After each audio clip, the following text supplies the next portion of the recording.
ایک اور واقعہ بطور مثال آپ کے سامنے ذکر کرتا ہوں. ایک عجیب واقعہ نقل کیا گیا حضرت عبداللہ ابن رواحہ رضی اللہ تعالیٰ عنہ. حضرت عبداللہ ابن رواحہ رضی اللہ تعالیٰ عنہ نبی اکرم صلی اللہ علیہ وسلم کے مشہور صحابی، مشہور شاعر ہیں، عربی زبان کے بہت اچھے شاعر تھے یہ. ان کے ساتھ ایک واقعہ پیش آ گیا. آپ کو یہ مسئلہ پہلے سے معلوم ہوگا کہ جھوٹ جہاں بولنا جائز ہے ان میں سے ایک مقام ہے شوہر بیوی کے آپس میں. شوہر بیوی کے سامنے جھوٹ بول سکتا ہے، بیوی کے اور شوہر کے معاملات میں، بیوی کے ساتھ اپنے ذاتی معاملات میں، دوسرے معاملات میں نہیں. بیوی اور شوہر کے معاملات میں جھوٹ بول سکتے. یہ واقعہ معلوم ہے نا آپ کو یہ مسئلہ؟ تو اس واقعے میں ہوا یہ کہ حضرت عبداللہ ابن رواحہ رضی اللہ تعالیٰ عنہ ان کے پاس ایک لونڈی تھی، ان کی بیوی بھی تھی. حضرت عبداللہ ابن رواحہ رضی اللہ تعالیٰ عنہ ایک مرتبہ اپنی لونڈی کے ساتھ رات گزار رہے تھے. بیوی نے دیکھا تو بیوی کو غیرت آئی. کہنے لگی کہ ایک آزاد عورت کے ہوتے ہوئے تم جو ہے مطلب ایک غلام، ایک لونڈی کے پاس کیوں جاتے ہو؟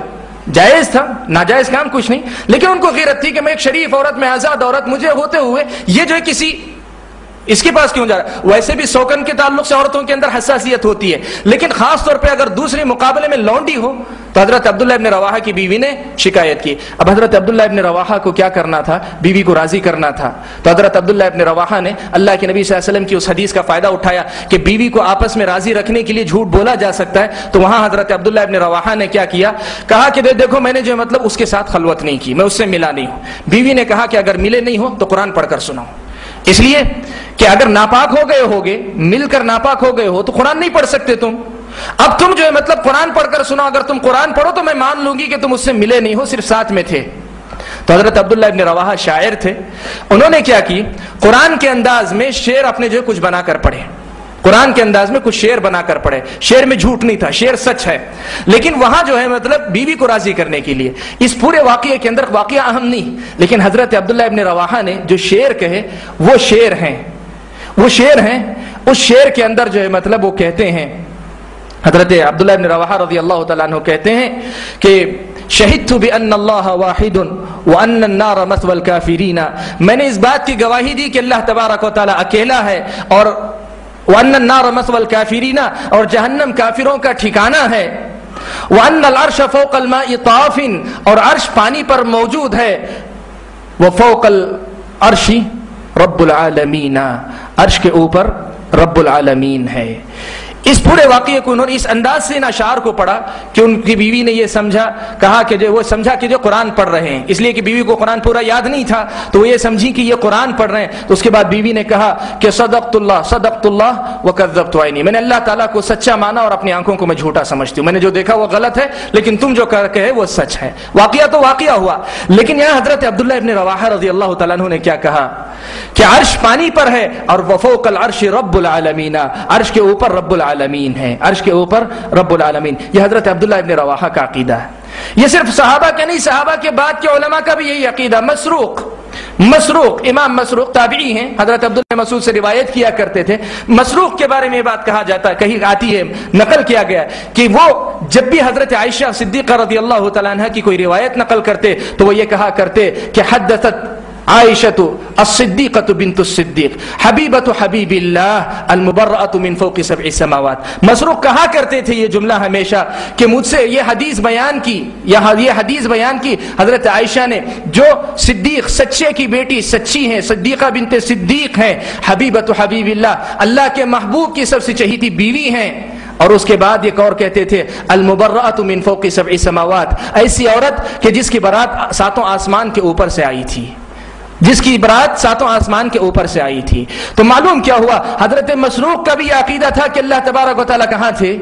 آسمانوں کے. اللہ تعالیٰ کہاں ہیں؟ آسمانوں کے اوپر ہیں. تو نقل میں کرتے جاؤں تو ایسے بہت ساری مثالیں ملیں گی، لیکن جو بات بتانا چاہ رہا ہوں کہ اللہ کے نبی کی احادیث کے بعد صحابہ کے اقوال اور اہل علم کے اقوال بھی اگر آپ دیکھیں گے اس میں بھی یہی بات آتی ہے کہ انہوں نے کہا کہ اللہ تبارک و تعالیٰ آسمانوں پر ہے یا اللہ تبارک و تعالیٰ عرش پر ہے. میں نے خاص طور پہ اس بات کی کوشش کی کہ ائمہ اربعہ جن کا نام امام ابو حنیفہ رحمۃ اللہ علیہ، امام مالک، امام شافعی، امام احمد بن حنبل رحمۃ اللہ، ان کا عقیدہ کیا تھا اس مسئلے میں، میں آپ کے سامنے عبارتیں نقل کروں گا. آپ کو بتاؤں کہ یہ عقیدہ پورے کے پورے ائمہ کا ہے، یہ سارے کے سارے ائمہ اسی عقیدے کو مانتے تھے کہ اللہ تعالیٰ آسمانوں کے اوپر ہے۔ امام ابو حنیفہ رحمۃ اللہ علیہ کے متعلق میں آپ کے سامنے نقل کروں امام ابو حنیفہ رحمۃ اللہ علیہ کی عبارت۔ الفقہ الابسط ایک کتاب ہے، ایک ہے الفقہ الاکبر اور ایک ہے الفقہ الابسط۔ الفقہ الابسط میں امام ابو حنیفہ رحمۃ اللہ علیہ کے یہ الفاظ نقل کیے گئے کہ امام ابو حنیفہ رحمہ اللہ نے کہا کہ جو شخص یہ کہے کہ میں اپنے رب کے بارے میں نہیں جانتا کہ وہ آسمان میں ہے یا زمین میں، اس نے کفر کیا۔ اور ایسے ہی وہ شخص بھی جو یہ کہے کہ وہ عرش پر ہے لیکن میں یہ نہیں جانتا کہ عرش آسمان میں ہے یا زمین میں، یعنی اس نے بھی کفر کیا۔ معلوم کیا ہوا؟ امام ابو حنیفہ رحمۃ اللہ علیہ کا عقیدہ بھی کیا تھا کہ اللہ تبارک و تعالیٰ کہاں ہیں؟ اللہ تعالیٰ عرش پر ہیں۔ الفقہ الابسط میں یہ حوالہ موجود ہے۔ ایسے ایک اور حوالہ امام ابو حنیفہ رحمۃ اللہ علیہ کے متعلق ہے کہ ایک عورت نے ان سے پوچھا کہ جس رب کی آپ عبادت کرتے ہیں وہ کہاں؟ جو سوال اللہ کے نبی نے پوچھا تھا، ایک عورت نے امام ابو حنیفہ رحمۃ اللہ علیہ سے آ کر پوچھا کہ جس رب کی آپ عبادت کرتے ہیں وہ رب کہاں ہے؟ تو انہوں نے کہا اللہ سبحانہ و تعالیٰ زمین میں نہیں آسمان میں ہے، اللہ تعالیٰ زمین میں نہیں آسمان میں ہے۔ اس پر اس نے یہ کہا کہ اللہ تعالیٰ تو یہ کہتا ہے کہ وَهُوَ مَعَكُمْ، وہ تمہارے ساتھ ہے۔ اس نے کہا کہ قرآن میں کہا بعض جگہ تو اللہ نے یہ بھی تو کہا ہے کہ وہ تمہارے ساتھ ہے، پھر آپ کہہ رہے ہیں کہ اللہ آسمان پر ہے۔ امام ابو حنیفہ رحمۃ اللہ علیہ نے جواب دیا، کہا کہ وہ ایسے ہی ہے جیسے تم کسی آدمی کو لکھتے ہو کہ میں تمہارے ساتھ ہوں حالانکہ تم اس سے غائب ہوتے ہو۔ تم کیا کہنا چاہتے ہو؟ چلو تم کام کرو، میں تمہارے ساتھ ہوں، چلو میں تمہارے ساتھ ہوں۔ کیا کہنا چاہتے ہیں؟ آپ تو وہاں موجود نہیں رہتے، لیکن آپ کہنا کیا چاہتے ہیں کہ میں یہی ہوں لیکن میری مدد یا میری تائید یا میری جو ہے مطلب موافقت آپ کے ساتھ ہے۔ امام ابو حنیفہ رحمۃ اللہ علیہ کہتے ہیں کہ اللہ تعالیٰ آسمان پر ہے، اور جن آیتوں میں یہ ذکر آیا ہے کہ اللہ تعالیٰ تمہارے ساتھ ہے تو اس کا مطلب کیا ہوا کہ یہ ویسی ہی بات ہے جیسے ہم اور آپ کہتے ہیں کہ ہم تمہارے ساتھ ہیں۔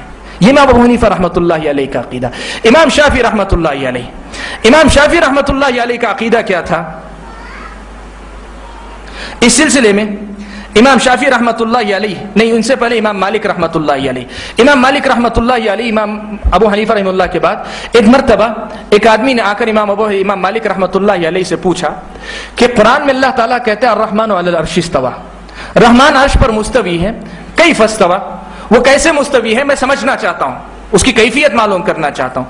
حضرت امام مالک رحمۃ اللہ، راوی کہتے ہیں کہ امام مالک رحمۃ اللہ علیہ درس روک دیے، اپنا سر جھکا لیے، پسینے سے شرابور ہونے لگے، غصے کی کیفیت کی وجہ سے، غصے کی کیفیت کی وجہ سے ہونے لگے، اور اس کے بعد کہا کہ الاستواء معلوم، کہ استواء کا معنی معلوم ہے، یعنی اللہ تعالیٰ عرش پر بلند ہے یہ معلوم ہے، والکیف عنہ مجہول، اس کی کیفیت کیا ہے یہ اللہ تعالیٰ نے ہم کو بتائی نہیں ہے، والسؤال عنہ بدعہ، اب کیفیت کے بارے میں سوال کرنا یہ بدعت ہے، والایمان بہ واجب، اس پر ایمان رکھنا کہ رحمان عرش پر ہے یہ واجب ہے، یہ امام مالک کا قول ہے۔ اور اس کے بعد امام مالک نے اس آدمی سے کہا وَلَا أَرَاكَ إِلَّا مُبْتَدِعٍ، تمہارے سوالات سے لگتا ہے کہ تم بدعتی ہو، اپنی مجلس سے نکال دیا۔ لیکن جو بات بتانا چاہ رہا ہوں امام مالک کا عقیدہ کیا ہے، کہتے ہیں الاستواء معلوم، استواء کا معنی معلوم ہے کہ وہ عرش پر ہے، اور الایمان بہ واجب، اس پر ایمان رکھنا واجب ہے، یہ امام مالک کا قول ہوا۔ امام مالک کے بعد امام شافعی رحمۃ اللہ علیہ، امام شافعی رحمۃ اللہ علیہ کے متعلق کہتے ہیں امام شافعی رحمۃ اللہ علیہ وہ سنت جس پر میں ہوں اور جس پر میں نے اپنے اصحاب یعنی اہل الحدیث کو دیکھا ہے، میں نے جن سے علم حاصل کیا ہے جیسے سفیان ثوری اور مالک وغیرہ، اس سنت کے بارے میں قول یہ ہے، یعنی وہ سنت کیا ہے، وہ ایمان کیا ہے جس پر میں قائم ہوں، وہ یہ ہے کہ لا الہ الا اللہ محمد الرسول اللہ کا اقرار ہو، لا الہ الا اللہ محمد الرسول اللہ کا اقرار ہو، یہ پہلی بات ہے۔ اور اس کے بعد کہتے ہیں اور اس بات کا اقرار ہو کہ اللہ اپنے عرش پر اپنے آسمان میں ہے، اپنی مخلوق سے جیسا چاہتا ہے قریب ہوتا ہے، وہ آسمان میں ہے، اپنی مخلوق سے جیسا چاہتا ہے قریب ہوتا ہے۔ امام شافعی رحمۃ اللہ علیہ کا عقیدہ ہے۔ اور باقی بچے امام احمد رحمۃ اللہ علیہ، تو امام احمد بن حنبل رحمۃ اللہ علیہ نے یہ بات کہی کہ ہم اس بات پر ایمان رکھتے ہیں کہ اللہ عرش پر ہے جیسے اس نے چاہا اور جس طرح چاہا۔ یہ نقولات میں نے آپ کے سامنے نقل کی، کیوں؟ یہ بتانے کے لیے کہ یہ ائمہ اربعہ کا نام جو عام طور پہ لیا جاتا ہے، حقیقت یہ کہ اس عقیدے میں ائمہ اربعہ کا عقیدہ بھی یہی تھا کہ اللہ تبارک و تعالیٰ ساتوں آسمان کے اوپر ہے، اور اس کے بعد زمانہ جتنا گیا اہل علم کا یہی عقیدہ رہا۔ اور ایسا بھی ہوا کہ بعض بڑے علماء، بہت بڑے بڑے علماء جو یہ عقیدہ رکھا کرتے تھے، ان کا عقیدہ تھا کہ اللہ تعالیٰ ہر جگہ ہے، عقیدہ رکھا کرتے تھے، لیکن جب انہوں نے تحقیق کی تو ان کو پتہ چلا کہ یہ عقیدہ غلط ہے، تو انہوں نے اس عقیدے کو چھوڑ دیا۔ ایسے دو علماء کے نام میں آپ کے سامنے نقل کرتا ہوں۔ یہ ہیں امام ابو الحسن اشعری رحمۃ اللہ علیہ، سن 320 ہجری کے اندر ان کی وفات ہوئی، 320 ہجری، اللہ کے نبی صلی اللہ علیہ وسلم کے 310 سال بعد ان کا انتقال۔ ابو الحسن اشعری رحمہ اللہ، جن کی بنیاد پر آج بھی اشاعرہ کے نام سے اپنے آپ کو کہلاتے ہیں، اشعری کہتے ہیں۔ امام ابو الحسن اشعری رحمۃ اللہ علیہ پہلے یہ عقیدہ رکھتے تھے اللہ تعالیٰ ہر جگہ موجود ہے، لیکن تحقیق کی تو ان کی سمجھ میں آ گئی بات، انہوں نے اس عقیدے سے برات کا اعلان کیا اور یہ کہا کہ اللہ تبارک و تعالیٰ عرش پر ہے۔ ایسے ہی ایک اور امام سن 438 ہجری میں انتقال ہوا، ایک شوافے کے اندر ایک بہت بڑے عالم ہیں، جوینی کہلاتے ہیں، امام الحرمین جوینی، بہت مشہور عالم ہیں، شوافے کے بڑے جو علماء گزرے ان میں سے ایک ہیں۔ ان کے والد تھے، وہ بھی بہت بڑے عالم تھے، ان کا نام تھا ابو محمد الجوینی، ابو محمد الجوینی۔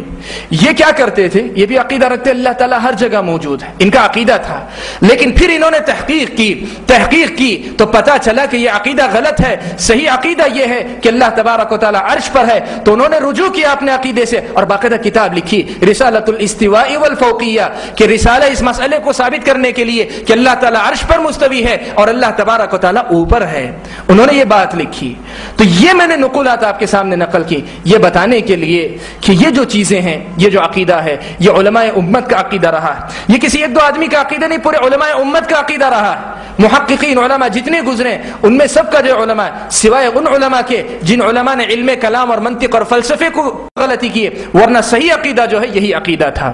اور ان سب سے بڑھ کر ایک سب سے بڑی دلیل انسانی فطرت کی دلیل ہے، انسانی فطرت کی دلیل۔ آپ جانتے ہیں ایک ایسا انسان جو پڑھا لکھا نہیں ہوتا، ایک سیدھا سادہ انسان ہوتا ہے، تکلیف ہوتی ہے، بے اختیار اس کا سر آسمان کی طرف اٹھ جاتا ہے، بے اختیار اس کا سر آسمان کی طرف اٹھ جاتی ہے۔ انسانی فطرت کی دلیل ہے کہ فطرت میں اللہ تعالیٰ نے یہ بات رکھی ہے کہ رب کی ذات آسمانوں کے اوپر ہے، رب آسمانوں کے اوپر ہے۔ یہ ابھی میں نے جن کا ذکر کیا، ابو محمد جوینی رحمۃ اللہ علیہ، جنہوں نے اپنے موقف سے رجوع کر کے اس مسئلے کو تسلیم کیا، وہ کہتے ہیں کہ میں بڑے ایک مرتبہ ایک مجلس میں خوب زور و شور سے یہ ثابت کرنے میں لگا ہوا تھا کہ اللہ تعالیٰ عرش پر نہیں، اللہ تعالیٰ ہر جگہ ہے۔ میں خوب زور لگا رہا تھا، پہلے کی بات کہہ رہے، میں خوب زور لگا رہا تھا کہ ایک سیدھا سادہ جو بدو آدمی، قریے کا آدمی ہے، قبیلے حمدان، ایک بستی خراسان، ملک خراسان کی ایک بستی حمدان کا ایک آدمی آیا، آ کر اس آدمی نے کہا کہ شیخ آپ اتنا زور لگا رہے ہیں، لیکن مجھے یہ بات سمجھائیے، آپ دلائل ولائل آپ کی اپنی جگہ، میں سیدھا سادہ آدمی ہوں،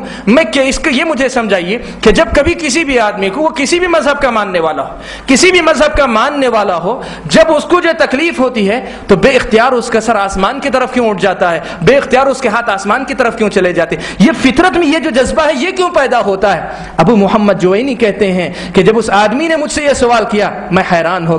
کہتے ہیں حیرنی الحمدانی، اس حمدانی نے مجھے حیران کر کے رکھ دیا۔ کیوں؟ اس لیے کہ انسانی فطرت کا عقیدہ ہے، یہ فطری عقیدہ ہے۔ تو بتانے کا مقصد یہ کہ اللہ تبارک و تعالیٰ کی ذات عرش پر مستوی ہے، اللہ تعالیٰ عرش پر ہے، لیکن عرش پر ہوتے ہوئے اللہ تبارک و تعالیٰ ہم سب سے باخبر ہے، ہمارے سارے حالات سے باخبر ہے، اللہ تبارک و تعالیٰ کی نظر سے کوئی چیز پوشیدہ نہیں۔ یہ ہمارا اور آپ کا عقیدہ ہونا چاہیے، یہی کتاب کا عقیدہ، یہی سنت کا عقیدہ، یہی سلف کا عقیدہ، یہی ائمہ کا عقیدہ، یہی فطرت کا عقیدہ ہے۔ اس کی حفاظت کریں، اسے باقی رکھیں۔ اور آخر میں ایک مسئلہ ذکر کر کے آپ اپنی بات ختم کرنا چاہوں گا کہ اس مسئلے کو جیسے میں نے کہا کہ آپ اس حیثیت سے بھی دیکھیے کہ اللہ تبارک و تعالیٰ کی ذات سے متعلق ہے، بہت نازک مسئلہ ہے، یہ کوئی کھلواڑ نہیں ہے۔ جیسے دین کے بعض دوسرے مسائل کے تعلق سے لوگوں کے اندر سستی، کاہلی یا لاپرواہی ہوتے، ایسا کوئی مسئلہ نہیں، یہ رب کی ذات کا مسئلہ ہے۔ پیارے نبی صلی اللہ علیہ وسلم کی ایک حدیث آپ کے سامنے سناتا ہوں۔ ایک مرتبہ حضرت سعد بن عبادہ رضی اللہ تعالیٰ عنہ نے نبی اکرم صلی اللہ علیہ وسلم کے سامنے کہا کہ اللہ کی بات چل رہی تھی کسی موضوع پر، اللہ کے نبی صلی اللہ علیہ وسلم کے سامنے حضرت سعد نے کہا کہ اللہ کے نبی، اگر کبھی ایسا ہوا کہ میرے بیوی کے ساتھ میں نے کسی اجنبی مرد کو دیکھ لیا تو میں تلوار کی دھار ہی سے ماروں گا، اس سے کم سزا نہیں دوں گا۔ واقعہ کچھ اور بات چل رہی تھی، گفتگو کے دوران حضرت سعد بن عبادہ نے یہ جملہ کہا کہ اللہ کے نبی، اگر میں نے اپنی بیوی کے ساتھ کسی اجنبی مرد کو دیکھ لیا تو تلوار کی دھار ہی سے ماروں گا، کسی اور چیز سے نہیں ماروں گا۔ اللہ کے رسول صلی اللہ علیہ وسلم نے صحابہ کو مخاطب کر کے کہا اتعجبون من غیرت سعد، کیا سعد کی غیرت دیکھ کر تم کو تعجب ہوتا ہے؟ سعد اتنا غیرت مند ہے، اس کو دیکھ کر تم کو تعجب ہوتا ہے؟ تو دھیان لو یہ بات، انا اغیر منہ، میں سعد سے زیادہ غیرت مند ہوں، مجھے سعد سے زیادہ غیرت آتی ہے، واللہ اغیر منی، اور اللہ تبارک و تعالی مجھ سے